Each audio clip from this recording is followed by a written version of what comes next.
Good afternoon. Today is Monday, the 13th of May, 2024, just after 1 o'clock. Welcome to UK Column News. I'm your host today, but I'm delighted to say I've got Charles Malet with me in the studio. Welcome, Charles. Thank you, Brian. To a very, very wet Plymouth, I must say, but we had a glorious weekend, so I think we'll just have to put up with the rain for the next couple of days.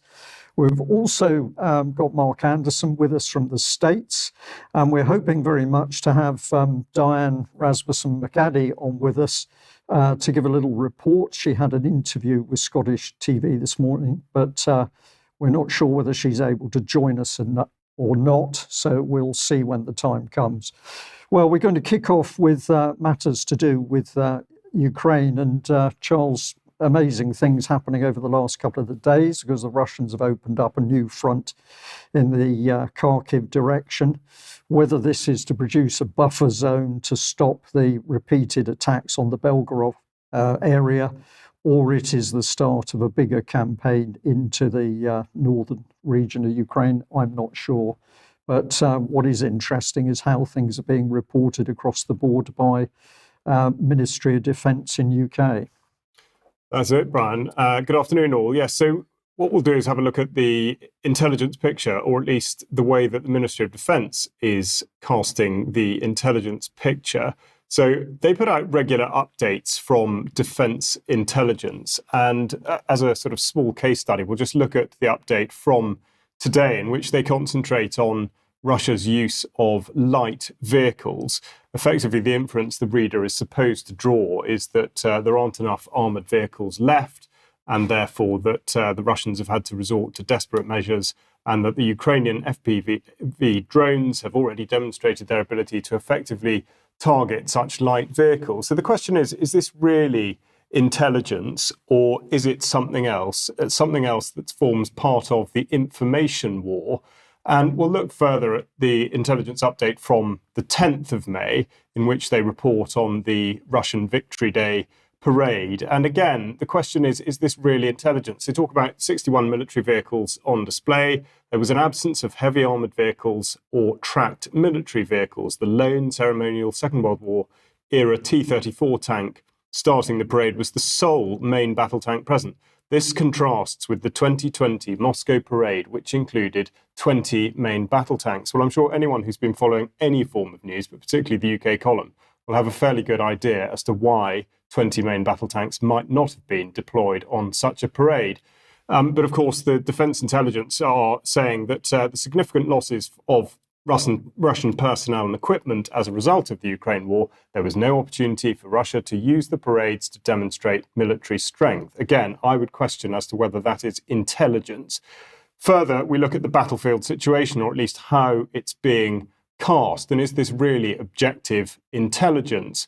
Specifically, the little parts that identify Crimea, in which we're told that it's Ukrainian territory annexed by force by Russia in 2014. And indeed, the Donbass is referred to being Ukraine territory under de facto control of Russia since 2014. Which begs the question, what is defence intelligence? What is it for, and who controls it? The government website states that it's part of Strategic Command. Defence intelligence empowers decision makers in the Ministry of Defence by providing intelligence products and assessment. Well, the language used there, empowering decision makers, but to do what and with what? Critically, oversight. Now, they say that intelligence activity must be subject to external scrutiny. Now, I would agree, this is absolutely critical. And they go on to talk about the Investigatory Powers Commissioner inspecting defence intelligence records. So they set out the case as to how things should actually work. But let's look back to the annual report from the Intelligence and Security Committee of Parliament from 2022-2023, and in particular the statement given by the chair, Sir Julian Lewis, explaining what the intelligence community is and therefore where defence intelligence sort of sits within that. But particularly he concentrates on the current lack of oversight of those parts of other policy departments engaged in security and intelligence activities, and the impact on the assurances that can currently be provided to Parliament and the public regarding those activities is a matter of serious concern. he goes on and talks about the government failing to update the committee's remit to include those parts of policy departments to which intelligence and security responsibilities have been devolved, and says it is deeply disappointing that effective scrutiny of national security issues is being prevented in direct contravention of commitments given to Parliament. So the question whether the government has really thought through the consequences of its current position. Further, he goes on to talk about the oversight being frustrated and describes that it therefore cannot provide any assurance to the public or Parliament that the intelligence agencies are acting appropriately. So this is fairly damning, and he wraps up by saying the National Security Advisor himself acknowledged the intelligence community's license to operate is dependent upon credible oversight. So it looks really like what defence intelligence are producing, and indeed the sort of the lack of scrutiny, is creating a huge amount of very political bias. Not just that, but also it allows a narrative, a creeping narrative involving conscription and fear and indeed the idea of war with Russia to creep in. And I would illustrate that with the slide that the British Army have up at the moment, talking about steadfast defender, which I've shown before. And I think it's almost impossible to interpret an illustration like this without thinking that in some way we are already at war with Russia. And further, just to sort of square the circle, we look at Chatham House publishing this just last week, a piece called "The UK should not rule out sending troops to Ukraine despite Putin's nuclear threats." And there's a picture of David Cameron, who of course was reported on just last week as having said some fairly extraordinary things about the use of the weapons that Ukraine was being sent by the UK, which Brian spoke about on Friday. Cameron specifically said without caveats, and indeed effectively washed his hands of whatever might happen to British munitions once they've left for Ukraine. And he said that their decision about how to use these weapons is entirely their affair. So the part that defence intelligence seems to be playing in all of this is highly questionable, and indeed it's really very hard to look at it as a straight intelligence product. Brian, I'm sure you've got a comment to make on exactly the way that things are looking. Well, my comment, particularly on the tweets being put out by Defence Intelligence, is how unbelievably childish they are to try and suggest that Russia's so short of tanks it couldn't put them at the parade is just utter nonsense. But there can only be one thing going on, and that is that Defence Intelligence is attempting to mislead the British public as to what's really happening. And this is misinformation and it's disinformation. And as such, to me, it forms propaganda to give the public mind a different opinion than reality as to what's actually happening in Ukraine. So I think this is pretty shocking, and a lack of oversight being stated. There's some serious questions need to be asked. Okay, well, if that's what's happening overseas, my attention was focused rapidly over the weekend by a number of people saying, have you seen this document? Which indeed I hadn't. It's called the Anti-Semitism Policy Trust, Conspiracy Theories, a Guide for Members of Parliament and Candidates. Now, when you see these documents, it's always good to have a look at who's involved. I'll come back to these particular organisations in just a moment. But it says here, special thanks to Dr. Matthew Sweet for advising on this guide, and I'll come back to him in a minute. But if you go looking a little bit for this document, a Guardian article pops up pretty quickly. What conspiracy theories are UK MPs being told to look out for? MPs and election candidates are being given a guide about conspiracy theories covering topics such as 5G and the climate crisis. Some important information in here, because The Guardian says the guide was commissioned by Penny Mordaunt, the leader of the House of Commons, who launched it with the shadow leader, Lucy Powell, amid concern about the impact of conspiracy theories, in many cases with anti-Semitic overtones. Well, a bit more detail on what this thing was about. Let's bring in a bit more text. The guide to inform members of Parliament, parliamentary candidates about the risks, and to try and draw out some of the key themes in order that you can be prepared to quickly assess and understand new conspiracy theories as they emerge. In this guide, we outline what conspiracy theories are their appeal and an oversight of 8 prominent conspiracies in the United Kingdom. And it goes on to say that conspiracy theories do not exist in isolation, but share and borrow core components. Numerous conspiracy theories are rooted in anti-Jewish racism. Key in this text, of course, is that the MPs are not bright enough to work out what is a conspiracy theory or not themselves. They should rely on this document by the Anti-Semitism Policy Trust. So our MPs, unfortunately, just not bright enough to work out what's true and what's not. But if we go on through, we start to see more information on Twitter. This is Matthew Sweet, who was tweeting out that it was it shows that there's something about the strangely touching faith that conspiracy theorists have in the power of institutions and the desire to see patterns that don't exist, which has so often end up with fantasies about secret Jewish power. Very, very quickly, the heavy pro-Jewish or conspiracy theories, which are being flagged up as being anti-Semitic. This is the meat of this document. So if we move on through, these are some of the organisations connected. We haven't got time in today's news to go into them in detail, but let's bring in the first one here, CST. Now, this organisation is almost like a private police force to protect the Jewish community, but it says that it's also screening them from racism and anti-Semitism, and ultimately it's working to promote and help the Jewish community at all times. So the minimum you can say is this is an extremely pro-Jewish organisation. Here's the Global Network on Extremism and Technology, and if we bring in some text here, we find that this is an academic research initiative backed by the Global Internet Forum to Counter Terrorism. So this is getting darker. This is operating worldwide, but apparently this organisation is helping to educate our MPs.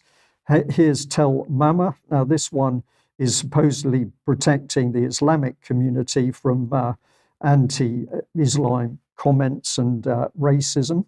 In the small print, it says Tel Mama is a national project of Faith Matters CIC, Community Interest Company. I'll bring the text in white so it's not hidden in the small print. But my question for the audience is a little prompt and just who is Faith Matters CIC? Because once we get investigating Faith Matters CIC, it becomes even more difficult to see who's behind them. So this guide for our politicians, which Penny Mordaunt has commissioned, very, very difficult to see who is really the power behind it in many areas. If we mention Full Fact, well, that's an easy one because just do your search on UK column and you can find that we've warned and warned about the duplicitous nature of this organisation over many years.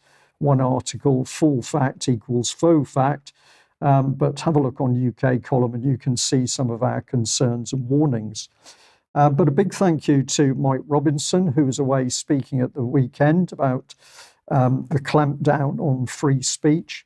And he had mentioned the very Institute for Strategic Dialogue tied in with this anti-Semitism organisation. And here it is, powering solutions to extremism, hate and disinformation, mentioning Elon Musk. But it says it partners with government, cities, businesses and communities to deliver solutions at all levels, headquartered in London, with a global footprint of teams in Washington, Berlin, Amman, Nairobi, and Paris. So this isn't a small organisation. It's actually very powerful, but now it's advising British MPs. If we carry on through, it says that they're tracking online manipulation, disinformation, hate, and extremism in real time. So does this mean that we're all being watched now to see whether we dare to say something which could be construed as anti-Semitic? That's a very worrying situation. But it says that they're working to empower civil society, fostering networks of community influencers, and saying that we've trained over 32,000 activists and social influencers around the world. So I'm going to suggest this document that Penny Mordaunt has commissioned is nothing to do with protecting the Jewish community. This is about locking down on other members of the community and using these very powerful organizations to do so. So if we just come back to the document, there was one other name that caught my attention. Let's bring in a big, before we do, this is hidden when you look at the document, but there's a little bit of a subliminal. It says the earth is flat, which of course is to catch the eye of those politicians reading the Anti-Semitism Policy Trust document. But this was the other name that caught my eye, Aria Kovler. And when I went looking for him, we quickly come to Twitter, and he says, hey, that's my name on the cover. I was proud to contribute a chapter on global control conspiracy theories and the Great Reset to this guide. This is the gentleman concerned, very young, not sure what his expertise is, but he gets onto the World Economic Forum very quickly to say that this is one of the big targets of conspiracy theorists. He then mentions the Great Reset, but not to worry because this is just something that Prince Charles got involved in. So encourage viewers today to go and have a look at the Green King series on UK column, when Debbie Evans and myself have been warning about the real power that King Charles has and what work he's doing to enact this global reset. But just to stress the fact that the basis for this document is to protect people from anti-Semitism. It's extremely pro-Jewish. Here we've got a diagram they have where all of the key chapters of the Anti-Semitism Policy Trust document are linked back to anti-Semitism. And basically I'm saying that any critical analysis of policy, according to these people, is anti-Semitism. If we go to the conclusion, we don't need to spend long on this, but I'll encourage people to go through these particular areas. Basically, again, it comes down to the fact that MPs need this help to inform themselves and their constituents. But basically, it says that when people are presented with verified, reliable facts, they start to pay attention. Why is it then that when we challenge the government and global organizations for the verified, reliable facts, we're simply told to be quiet? So I'm going to end this segment by saying that in reality, this report is designed to stop busy MPs from thinking for themselves, and it's also designed to channel MPs into believing any criticism of government and global policy is conspiracy theory. And as such, that means that this document itself is disinformation and propaganda. A lot to be discussed there, Charles, but we'll save that for extra. I'm just going to play a little clip here of a video that was sent in to us. This is by a music band, and let's have a look at this, and then I'll explain what it's about, and we'll show the full video in extra time. There are people out in the world right now that are drinking something called raw milk. The top concern for the next 2 years is not conflict or climate. It is disinformation and misinformation. The sharing of biased and false news has become all too common on social media. More alarming, some media simply aren't true without checking facts first. Unfortunately, some members of the community use their platforms to push their own personal bias and agenda to control exactly what they think. And this is extremely dangerous to our democracy. Misinformation. Well, there we are, a little taster from Raw Milk Conspiracy. If you want to see the full music video, join us for UK Column Extra Time. But we're going to poke a bit of fun back at the Anti-Semitism Policy Trust and what conspiracy is and is not. Well, let's move on to an area which is also of interest to many people concerned about real conspiracies, and that's Bilderberg. Welcome to today's news, Mark. What have you got for us? Well, the main thing, gentlemen, is that we pretty much know where Bilderberg's going to happen, and we got a pretty good jump on it. Normally, as we know, bilderbergmeetings.org, their official website, they don't want to release the information where and when until almost the last minute because they don't want conspiracy theorists, quote unquote, journalists hanging around, much less the so-called legacy media. But what we have here in this first slide is that Nya Tider, which is Swedish, that Swedish media outlet, had some communication with the government, and they evidently found out that Bilderberg will take place in Madrid, Spain, the 30th of May through June 2nd. So a pretty good jump compared to what Bilderberg meetings would be willing to do. Also shown in this slide, that first slide was the Nordic Times, also in Scandinavia. And moving on from there, the first American website to pick it up, American Free Press, Bilderberg, 2024 found in Spain. And there's a picture of the hotel. And it's the Eurostar Hotel, the Eurostar Hotel as it's known. Moving on from there, here we get into a little bit of the Swedish publication Nya Tider's angle that they got this from. As the first magazine in the world, I'm not sure what they mean by that. I'm reading from this slide here. Nya Tider discloses where and when 2024's Bilderberg meeting will take place. This publication has been in contact with the Swedish government office and invoked Sweden's constitutionally protected principle of public access to official records. That's doing better than the American government could ever do, and probably UK's as well, in order to be able to obtain documents regarding for this.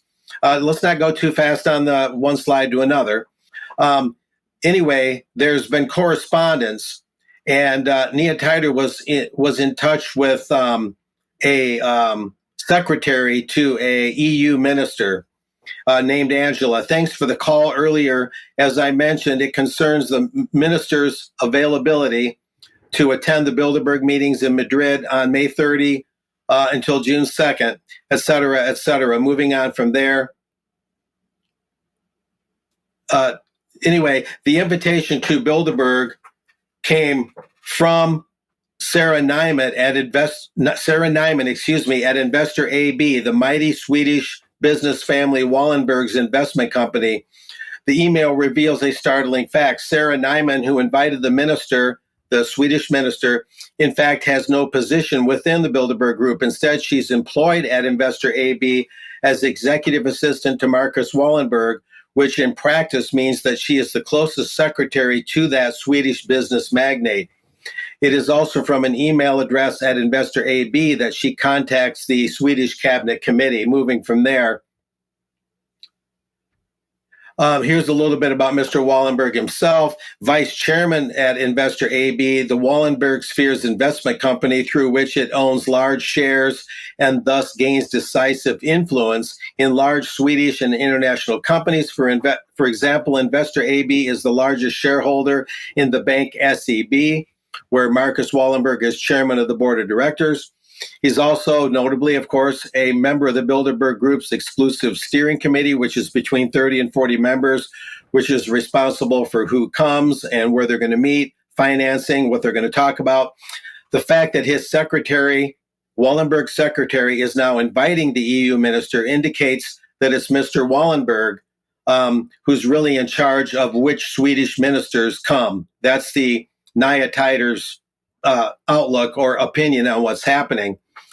In her reply to Sarah Nyman, the secretary at the Swedish government's cabinet committee, Angela Kennedy, responds that the EU minister Roswell will not be able to participate. Which ministers will participate is thus still unknown to the public in terms of Swedish ministers. Anyway, the Bilderberg Group's well-known strategy, as I mentioned earlier, is to wait until the very end to make the meeting and its participants public, with the aim of making media scrutiny more difficult. Information before or after the meeting is also not made public by any governments, claiming that whoever attends the meetings does so as a private person. That ties into the Chatham House rule. We'll go from there. Nya Tider was the only Swedish newspaper, they're claiming, to reveal, and this is interesting, that the government's NATO negotiator, Sweden's NATO negotiator, Oskar Stenström, attended the Bilderberg meeting last year in Lisbon, Portugal. And here's the notable part. His presence was secret. He was not on the official list of participants, guys. Shortly after the meeting, he resigned from his position, we're told, at the Swedish government office and was instead then employed by Marcus Wallenberg himself. So this is one example, guys, that we've heard of over the years. When I would cover Bilderberg with Jim Tucker at AFP in years past, that there were always assumed to be people there that were not on the official list released by the official website, bilderbergmeetings.org. And that's one example. There have been others. In this last slide, we have kind of an interesting twist, and that is at Wikispooks, there is, we'll call it a conspiracy theory. I'm being a little bit tongue-in-cheek here. There's information reasonably convincing that Bilderbergers, as I'm sharing here, have taken part, in pandemic planning exercises. That is, people that have attended Bilderberg over the years, they're saying have been instrumental in COVID pandemic exercises, and many were active in early 2020, promoting fear and doubt and setting the scene for the COVID event, controlling the narrative to promote the fear of the novel deadly virus in May 2020. And at least 14 people who have attended Bilderberg, this alleges, signed something called the United Behind a People's Vaccine Against COVID-19, which is being called a call to create an infrastructure capable of rapidly injecting everyone in the world with the COVID jabs, which they correctly predicted would appear. They being people who have attended Bilderberg fairly frequently, they populated COVID task forces and locked the world down and uncritically pushed these vaxes to the point of announcing mandates. So that Wikispooks link, which I shared, viewers can look at that later and decide for themselves. But it's a very intriguing and compelling post there at Wikispooks, and it's a lot of food for thought. But anyway, there's more to share on the other Bilderberg later in the show that's very intriguing. And that's it for now, guys. So it looks like the jig is up, and it looks like we know where they're meeting. Mark, thank you very much for that. Well, of course, in my head, we know that they're unbelievably secretive, and there's only one reason that you hold meetings in secret, and that's to deny people information. And the fact that you are reporting and we are reporting on this, according to the Anti-Semitism Policy Trust, means that we're automatically into a conspiracy. No, we want the truth about what's actually happening inside these meetings. So we'll continue to ask questions. Thank you very much for the report. Now, I'm very pleased to say that Diane Rasmussen McAdie has been able to join us. Diane, can you hear me? Yes, Brian, it's great to be here. And it appears as though they're doing a fire alarm test in the library at the exact time that I'm on the air. So apologies for that. Yes, I just came from STV, the situation on the Fornethy case. I'm not sure if you'd like to say a little bit more about that, or if you'd like to show the video that I brought. Diane, I think what we should do is I've got a little clip from the video that you kindly pointed us to. So let's have a listen to that. It's Mr. Swinney himself talking about the Fornethy case. Let's watch that, and then we'll bring you back on screen. So all of those questions will be explored as part of the process of proper consideration of the issues that are raised by the Fornethy women. So are you holding out some hope for them that they could be included? But the Parliament legislated for a particular scheme, which has got eligibility criteria. And as it stands, they say it excludes them. They've been at the Petitions Committee in the Parliament and they say that it excludes them. These issues will be explored. We'll engage with the Petitions Committee. The Petitions Committee has put its points to the government, and they will be considered. So when Julia Robinson was there, she refused to do that. She said that there was no further consideration. Well, we'll look at all of that evidence to see if there is. So you will look again afresh. Well, we're looking at that to determine whether there is any opportunity to pursue the issues that are raised by the individuals that are concerned. But what I would maintain is that Parliament has taken decisions already to establish a scheme on that basis, and that's what will be considered. But can you give them any hope today as First Minister? What I'm setting out is that we have an approach to redress which is being followed assiduously within the scheme. I am pleased that there are individuals who are being supported as a consequence of that scheme, and the government will of course engage with individuals who seek eligibility to that scheme. I'll just say it's possible that the audio was a little bit low on that. What Mr. Swinney was saying, he was being challenged about, would the Fornethy ladies be allowed to take part in the Scottish redress system? He was saying there are a number of checks and balances, but essentially I was picking up that he was indicating that they would be able to come forward and to make application. But Diane, you've done the interview with Scottish TV this morning. What's your take on Mr. Swinney and what he was saying? Well, I was there, Brian, with 4 of the Fornethy survivors who were interviewed as well. And they showed us that clip and then asked us for our reactions to the clip. The reaction from the women, first of all, is that they were angry. They felt like they were getting nowhere. Once again, I feel like even though John Swinney likes to take responsibility for setting up the criteria on the redress scheme when he was Deputy First Minister, he doesn't understand his own criteria. And I say that because the problem is that if you read the criteria, and this is part of the evidence that I had submitted in support of the petition from the Fornethy survivors to the government, is that it specifically excludes them because of phrases like short-term care, things like holiday home, things like respite facility. We know that holiday home, respite facility, convalescent are not accurate under the way it was set up under Glasgow Education Corporation, that it was a residential school. I have made that point over and over again. It wasn't like the parents dropped them off the holiday. So the key issue is whether or not they are considered in loco parentis in care of the state, which I was able to establish they are through the various acts and bills and legislation and structures that were in place at the time. But what John Swinney said back in January 2023, and I quote, I do not think that there is an inherent impediment to applications coming forward and being considered. To put it slightly more bluntly, I reject the idea that the scheme is not for Fornethy survivors. I think that it is possible for Fornethy survivors to be successful in applying under the scheme.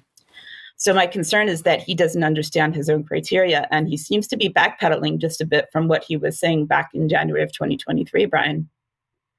I'm very sad to hear that, Diane. I must say, when I listened to that clip this morning, I was thinking, this is an interesting statement. This may be a difficult question for you, but what about Scottish TV, a major media channel north of the border? Do they seem to understand the importance of getting the Fornethy women into the redress system? They do. And I will say, first of all, that my allegiance is live with UK Colin, and I was only out of TV because I was asked to be there. But Colin McAdie is the reporter who's been following it. But one of the problems that they've had in recent times is they have invited Scottish TV to cover the last couple of meetings that we've had with the Petitions Committee. However, the last minute, the reporters have pulled out saying there was no camera person available, or they can't make it, somebody's unwell. But Colin actually got them in today because this was his first interview with John Swinney as First Minister that he had last week. And he specifically asked about Fornethy because he's been following the case very carefully. I would say that Colin McAdie realizes that Shona Robinson's performance in the committee 2 months ago when we were there was terrible, and he felt like John Swinney's reply was slightly better.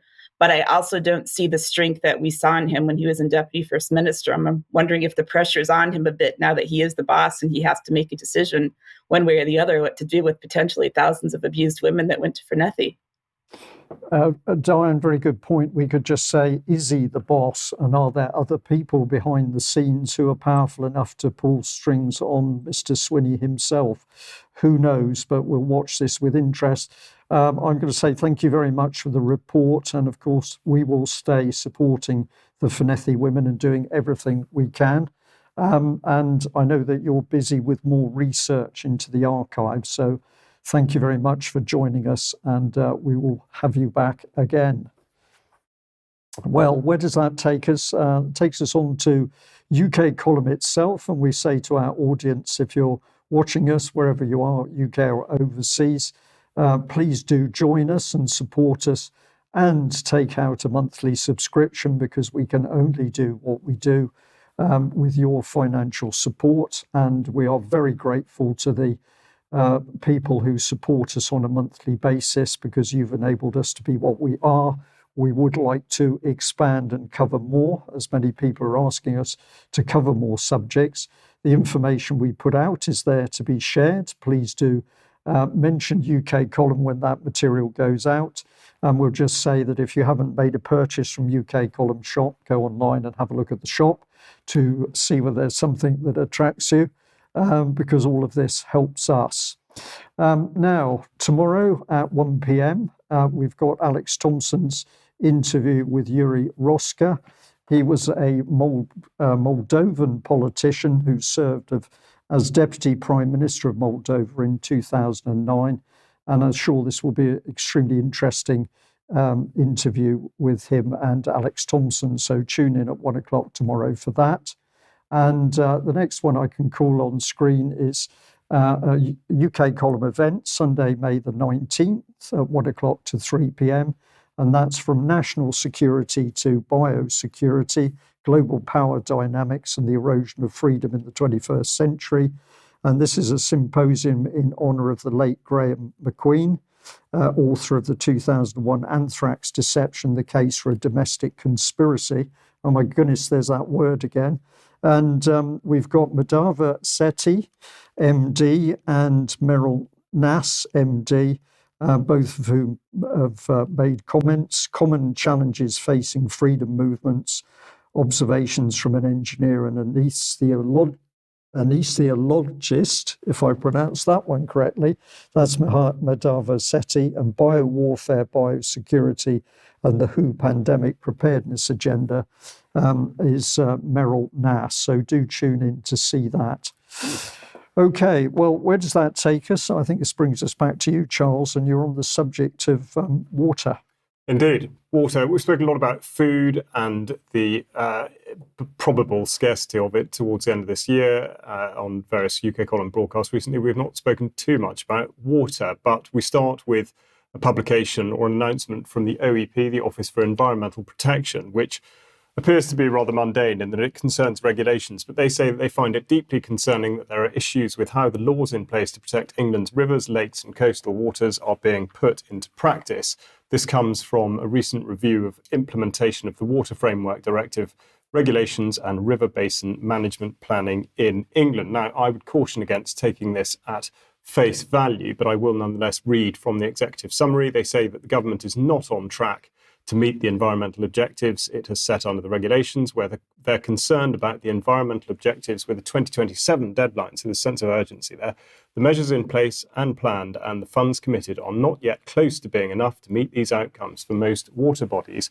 Without significant additional action and resources applied with pace and ambition, they appear likely to be missed by a large margin. So we've got that on the one hand, talking about the regulatory side of things, but what it encourages us to do is have a look at what DEFRA have to say about their plan for water for the United Kingdom, and in particular, the integrated plan for delivering clean and plentiful water. But what is it in actual fact that they do look at? Chapter 2 here, delivering a clean water environment for people and nature. And this is now chiming very much with policy on food, land, and indeed woodland. But they talk about being in a naturally and healthy and naturally functioning state. Rivers, streams, ponds, lakes, wetlands, estuaries, and coasts deliver multiple benefits for society. Indeed, but how?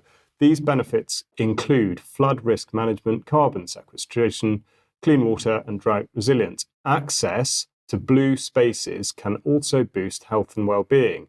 Restoring our water habits will mean that people and wildlife can still benefit from these ecosystems for generations to come. That may well be the case, but how exactly are they going to benefit and under what conditions? So we'll look a bit further into water policy, or what's been going on recently, and believe it or not, I don't know what the weather's like with you today, but here it's bucketing down, as Brian said. We've got the National Drought Group meeting after a record wet October to March. And apart from the sort of incongruous nature of that headline, we will actually look at what they say, because it is very significant. By 2050, we may need nearly 5 billion additional litres of water per day to meet the demand for public water supply. So we look back or think back to the pace and ambition that the OEP were talking about. And that leads us to something that Debbie was talking about on Friday, previous Friday, the 3rd of May. And it's the World Economic Forum Global Water Initiative. And specifically the Champions for Water Innovation, within which they talk about supporting a range of collaborations to identify and scale up a new generation of public-private collaborations that can accelerate implementation of Sustainable Development Goal 6, the dedicated goal on water and sanitation. And they conclude by talking about re-energizing and reframing the global dialogue on water security. So it was Joan, hang on, I've forgotten her name, Joan Vino, I think, Vion, who Debbie cited as really picking into this idea of the public-private partnership. And in effect, this is exactly where we see the direction of travel in the UK. And of course, the other thing to bear in mind is the utter failure to address the increase in population over the last 40 years, with the failure to have built any more reservoirs. We've got Havant Thicket Reservoir, which I have spoken about before, and just to remind you that although they're casting it as being a freshwater drinking supply, in actual fact, a significant proportion of the water that goes into it for drinking will in fact be recycled. They say it's going to be ready by 2029. Is that the case? Anglian Water, talking about a bold new vision on the Fens. Yorkshire Water, 8.5 million given to a service reservoir project underway. So there are things happening. Now, perhaps on a slightly more trivial, or at least apparently trivial basis, there is a press release today from DEFRA talking about the number of new bathing sites getting the go-ahead. And the reason I would posit that this is significant is that it talks about reforming the bathing water regulations, and in particular increasing the monitoring, and they talk a lot about monitoring outside of the bathing water season and preventing automatic de-designation of existing bathing water sites. Of course, the point being that once you have designated a bathing site, then you have control over it. And it's exactly what we're seeing with the production of food. It's all to do with the control of the particular piece of land. And when we think about this in terms of the Sustainable Markets Initiative and the Terracotta 30 by 30, and this push to be effectively controlling spaces in order that access to those may be perhaps restricted in future by for the public. The other thing, of course, that control of bathing sites gifts is the ability for the government to be able to dangle the spectre of fear from a public health concern. And we see here a headline from the Telegraph talking about the possibility of polluted water. And on the public-private partnership side of it, New Civil Engineer reporting about the Environment Agency appointing a consultant for a £70 million contract for mapping climate event data. And we just finish off here with JBA Consulting tweeting out that they're excited to be part of this appointment for the mapping and modelling framework. So, as I say, the point here is the ability of these bodies that are able to control water, the use of water, and indeed to effectively, exactly as Joan Vion was talking about, to take assets that are really public assets that are initially controlled by the state and hand them over to corporations for all sorts of gains that would not be to the public advantage.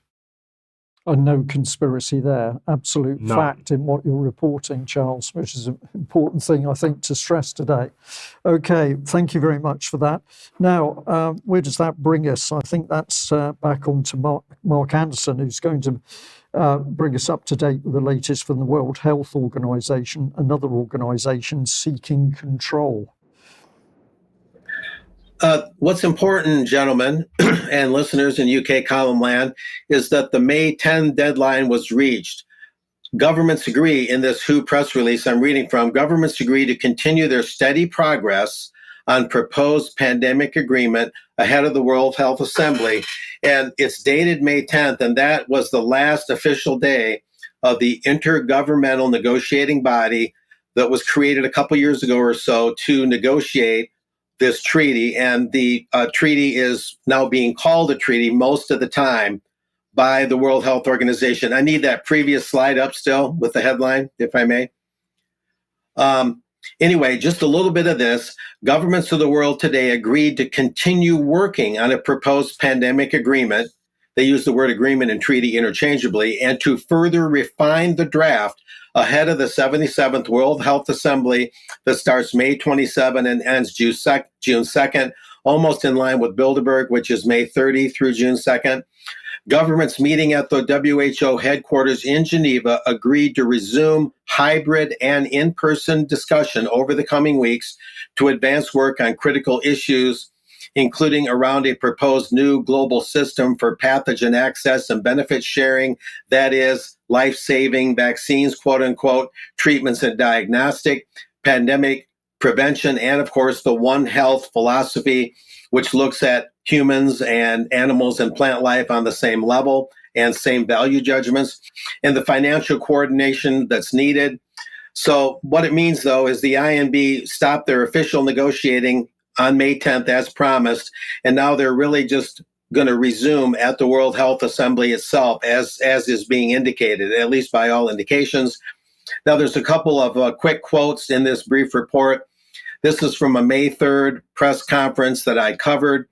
This is Precious Metsoso, as she's known, a WHO apparatchik. She said this: the adoption of a treaty is not the end of a process. It is a beginning. Once the World Health Assembly adopts this pandemic agreement, then it kickstarts other processes, firstly at a country level. And there's one other quote from her. There must be ratification, she says, by parliaments, and we have to get a threshold of countries that ratifies the treaty so that it can come into force. So she's basically saying that parliaments, which would include Congress on our side of the pond, will have a stab at this.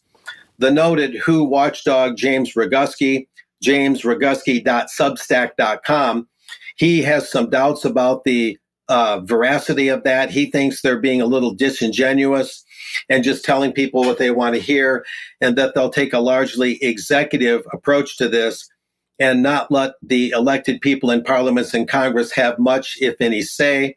I guess that remains to be seen. The U.S. Senate rules on treaties does provide for the constitutionally required advice and consent by the Senate, where 2/3, a supermajority of the 100 senators, have to vote yes or no on a given thing like this treaty. However, in the Senate rules, it does provide for an alternative that would be largely, if not totally, an executive decision where the president would make the call and the Senate would be cut out of the equation. So the involvement of our elected reps, guys, kind of remains to be seen. The other thing is that there's a statement in Article 35 of the draft treaty that I find very ambiguous and hard to understand. But at the press conference I covered May 3rd, where these photos came from that I took, they said that 60 nations would have to adopt the treaty for it to come into force. The only thing that I'm not clear on is, would it be 60 and then it would go to the parliaments? Or would 60 countries through their parliaments have to vote on this to make it come into force? Which way would it be? So I'm trying to unravel that. And next week, I hope to have that completely ironed out as to exactly how this would come into force if it does. And there's still some language being used. I'll end with this, where they're still kind of suggesting that they're not quite as far along on this thing as they'd like people to believe. So it's possible they'll get past the World Health Assembly without adopting this treaty, which would buy a lot of time for those that are against it. And so much remains to be seen, but that's the latest news. Okay, Mark, thank you very much. Well, that one seems to me to be another power grab by the World Health Organization. Meanwhile, we're still trying to deal with what took place around COVID itself. And I just want to say a very big thank you to people north of the border who gave me a little bit of a prompt to cover some of the material about the Scottish COVID inquiry. And I've got a short section here, but we hope to have more in the coming UK column news edition. So this is BBC News here with a report, Scottish COVID inquiry, public asked to share experiences of pandemic. But when you get into the text, it says that the Scottish Government will, the inquiry will take place from the 1st of January 2020 to the end of 2022. It's investigating pre-pandemic planning, the decision to go into lockdown, supply and distribution of personal protective equipment, and how the virus was dealt with in care homes. It will establish facts and lessons learned.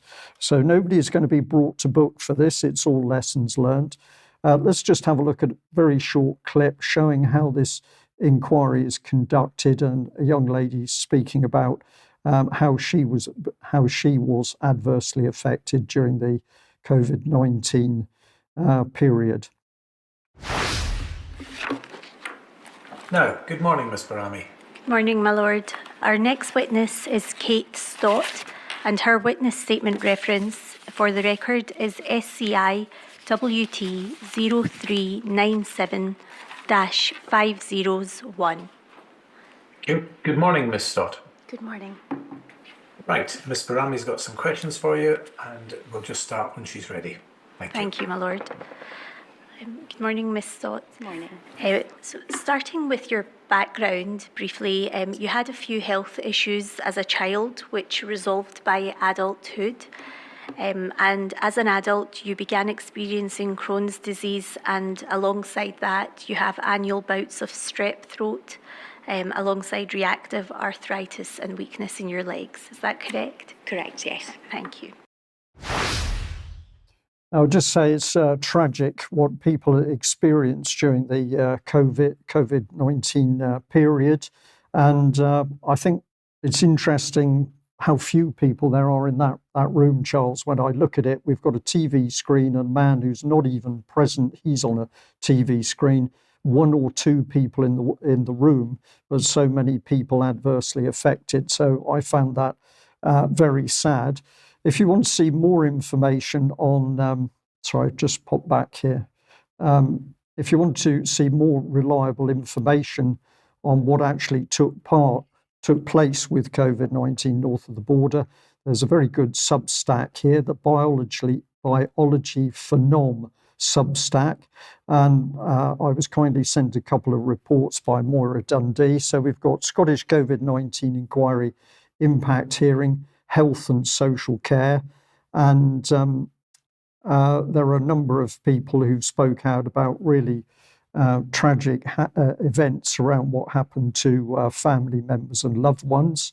I've got another one here. Highlights from this session include Miss Lorraine Mackenzie, representing PAMIS, speaking of the harms from lockdown restrictions on her disabled son, David. So if you want to go to this particular Substack, I'm told that the information there is extremely good. This is another one where a lady lost her brother. I think he was just 41. And she says the doctors were lying to me on a daily basis. Nurses were lying to me on a daily basis. Everything that was in my brother's notes was different to what I was being told on a daily basis. And inset on screen, we've got a Freedom of Information response in Scotland, where the authorities have been asked to tell the total amount of deaths where COVID-19 was noted as the sole cause of death on a death certificate within all hospitals in NHS Tayside from 2020 to 2023. And if you look at the responses, if it's 80 plus years old, which would be extremely vulnerable, in the top section, we've just got 5, then 7, then less than 5 and less than 5. So these are very small numbers of the people that we were all being told were unbelievably vulnerable. And then I'd like to just add to this short report that Moira Dundee, who UK Column knows as a very gutsy woman, and you can listen to my audio interview with Moira if you go to the UK Column website. She told me yesterday that when activists, including herself, tried and failed to hand in witness statements to the police, which included evidence of forged signatures, a police sergeant said, "I should not be taking on an investigation myself. This would go to a national COVID inquiry." The police know, we all know, COVID inquiries have no law enforcement powers, which I mentioned. They're simply there, they say, to find facts and report lessons learned. But Moira goes on to say, by refusing to accept evidence complaints against NHS doctors, Police Scotland is showing blatant selective law enforcement. Doctors are clearly being protected. And she then says this begs the question, if it's not a police matter, NHS doctors describing drugs which hasten death and forging patient signatures, Why did the police investigate Dr. Harold Shipman? Either all doctors ought to be investigated when suspicion arises, or no doctors investigated. Harold Shipman was regarded as practicing excellent medicine by his colleagues. A doctor told a disciplinary hearing today, and that was as reported by The Guardian.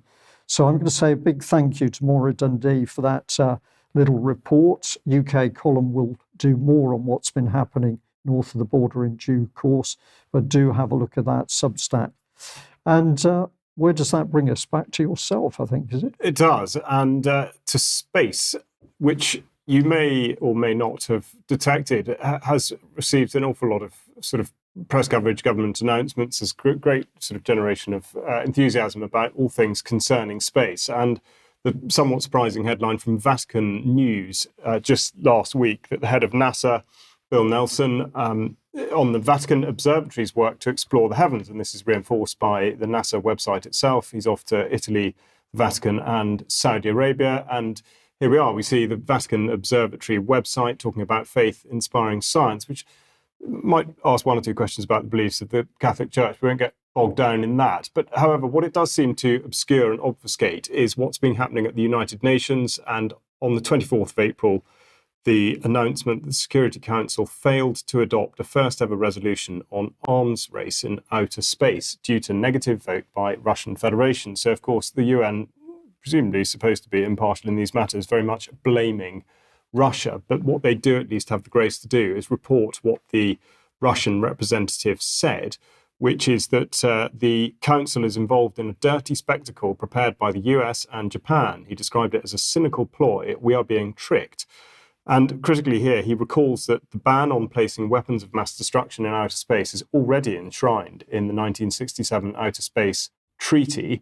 And he said that in Washington and Tokyo and their allies are cherry-picking weapons of mass destruction out of all other weapons, trying to camouflage their lack of interest in outer space being free from any kinds of weapons. So in effect, what is this all about, and what were the US and Japan up to, and how does that bear relation to what the United Kingdom has to say about this? Well, really, it concerns what might be described as the militarization of space, upon which there was a House of Commons briefing paper put out in 2021.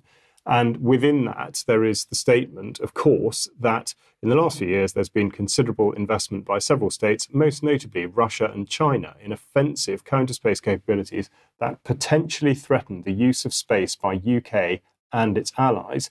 The US has responded by calling for a rapid increase in the development of counter-space capability and the adoption of more aggressive politics and postures. So for context, let's look at the graph they produce here, which shows at the top the absolutely overwhelming majority of space capabilities going to the United States.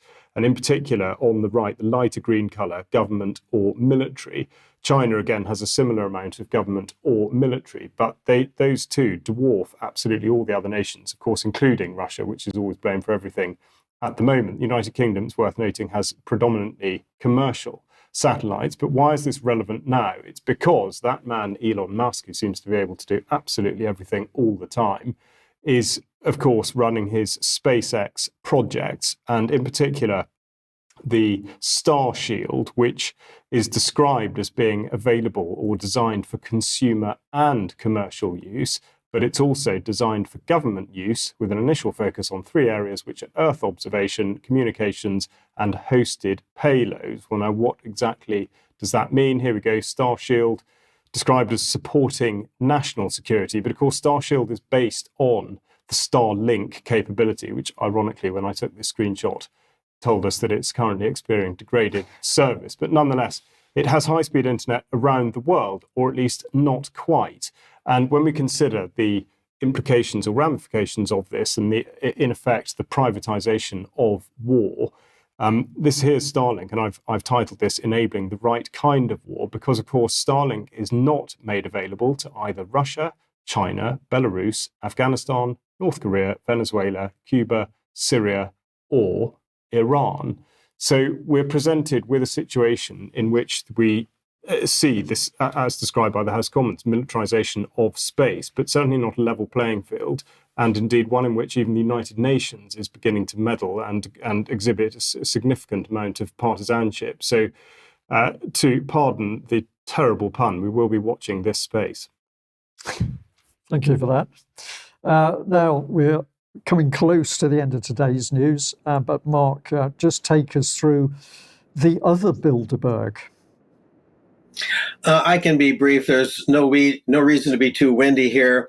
The other Bilderberg always takes place in Idaho at Sun Valley Resort, a stunningly posh resort in southern central Idaho. And here from Fortune, we have a headline: inside the yearly summer camp for billionaires for Silicon Valley execs and media bigwigs, hosted by one of Wall Street's most exclusive and, I might say, elusive firms. Going on from there very briefly, what we know about the ultra-private Sun Valley Conference host, the 2023, all we have information on is last year. We don't have 2024 yet.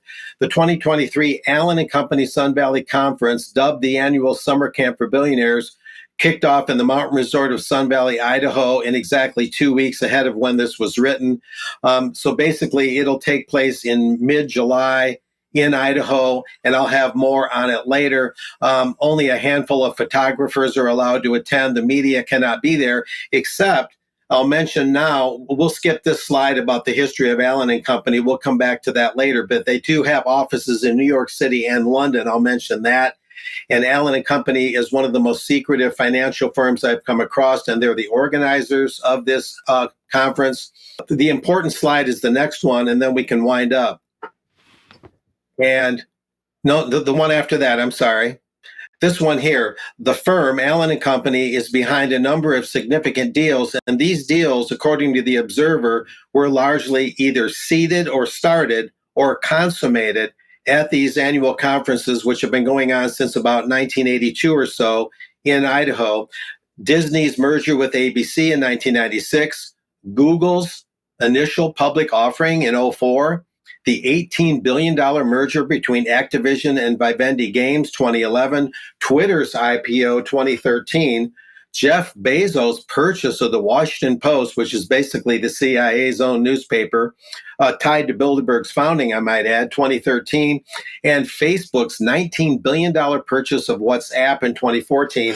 And I'll conclude, guys, by noting that Nya Tider, the Swedish publication that earlier in this broadcast I talked about breaking the fact that Bilderberg's evidently going to meet in Spain this year in Madrid, they also had another report that said the Sun Valley Conference actually involves intelligence officials and news and entertainment moguls, and that they supposedly plot out how the news will actually be carried out, how the news will be composed in conjunction with the government. Now, that's a bit out there, maybe in some people's eyes, but that's what Nya Tider was claiming. At the very least, media is much more of a focus at this Bilderberg than the other Bilderberg. This one in Idaho is mostly media and big tech. The one in that's been meeting since 1954, the original Bilderberg, is of course much broader, with Treasury officials and NATO and royalty and things like that. So there'll be much more of this between now and mid-July, of course. So, but the other Bilderberg has emerged, and who knew, right? Who knew? Mark, thank you very much indeed for that. And I'll just say to our audience, here we are asking questions about what these immensely powerful global corporations are up to, what they're doing in secret meetings behind closed doors. It's utterly outrageous that when we do this, we should have organizations like the Anti-Semitism Policy Trust accusing us and many other good people of being conspiracy theorists. It's truly outrageous. We'll end there. Big thank you to our audience for joining us. Diane, I can still see you on screen. Are you able to join us for Extra? I'd be delighted to, Brian. Thank you. Okay, that's really good. So we will have Diane, Rasmussen, McAdie with us for Extra as well. We can discuss a little bit of the Fornethy ladies, but for our monthly subscribers, please join us in a few minutes for UK Column Extra. That's it for today. Thank you for joining me, Charles. It's been not at all. Really and just to clarify the timings for the symposium on Sunday will be from 6 o'clock to 8 o'clock British Summer Time. Yes, we said as if it was UK time. Yeah. So in fact, It's 6 to 8 in UK time. Thank you for the reminder. We'll end there. Bye-bye. Bye-bye.